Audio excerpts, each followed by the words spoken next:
Hi guys, another day, another video na naman tayo.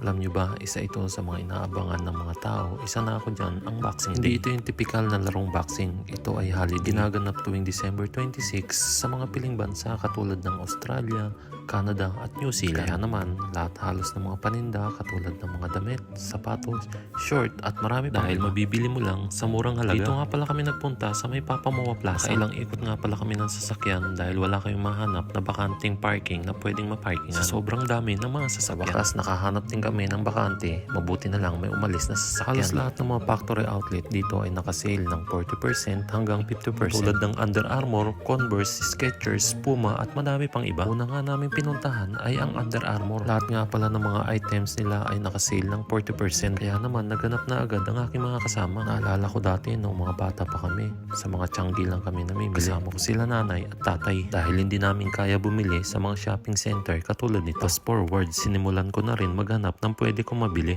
Grabe guys, ang dami mga magagandang sapatos, bag, jacket, mga damit, short at tsinelas. Alam nyo ba, napansin ko, halos karamihang namimili ay mga Pilipino dito sa Under Armour. Nag-iisip pa ako ano pwede kong irigalo sa sarili ko. Kaya naman, nag-iikot-ikot muna ako baka sakaling meron ako magustuhan. Dahil nakakalito, ang dami kasing magagandang mga items. Iniisip ko nga kung bibili ako ng sapatos. Kaso may mga sapatos na akong nabili noong nakaraang taon na hanggang ngayon, hindi ko pa naisusuot. Sayang naman kung i-stock ko lang sa aking kwarto. Si Rex nga ay kumuha na agad ng dalawang jacket na dating $75, ngayon ay $45 na lang.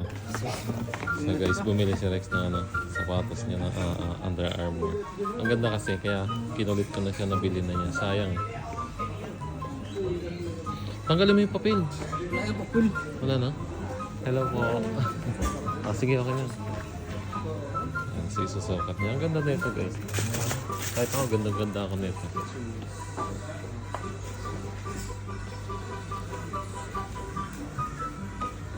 Fitted kasi yan eh. Kagaya, fitted siya.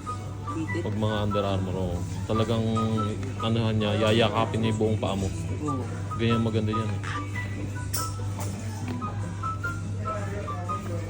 So, eto yan guys, yung sapatos niya. Ganda. Dalawa. Oh, para makita mo. Bagay nga dyan sa short mo. Yan, nice yan.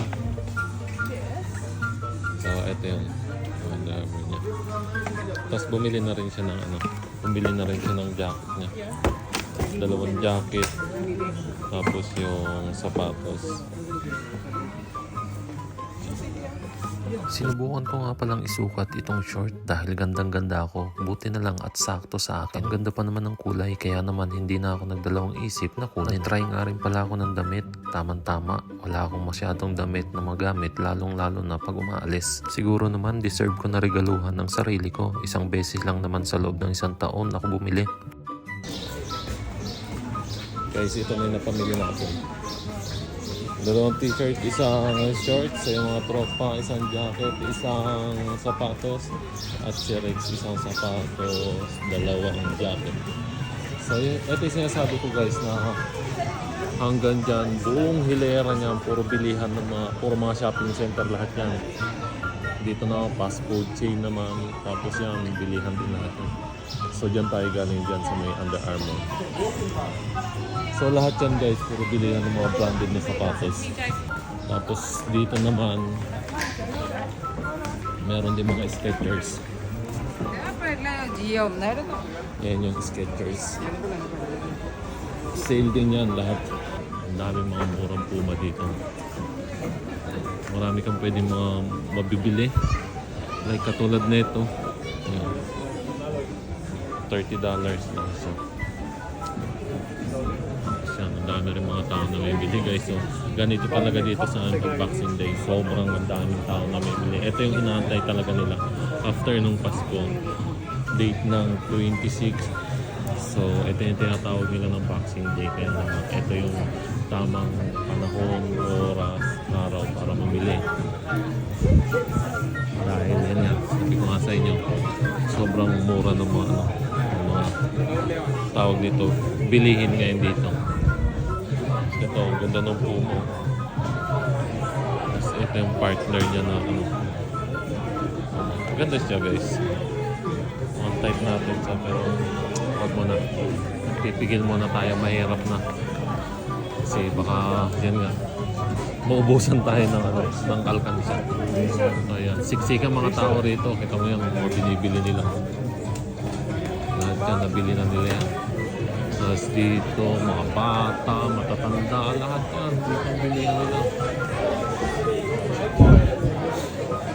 So 50% ngayon pala dito. Unlike dun sa Under Armour na, na 40%. So pag 50%, ang presyo nito, kung sakali, titignan natin magkano presyo nito. Nasa 100 New Zealand dollar. So 50% nasa 50 New Zealand dollar na lang siya. Kayo ba guys, nakapamili na ba kayo ng pangregalo sa sarili nyo at sa mga inaanak ninyo? Maraming salamat sa inyong lahat at sa mga OFW na katulad ko sa mansulok ng mundo. Ingat!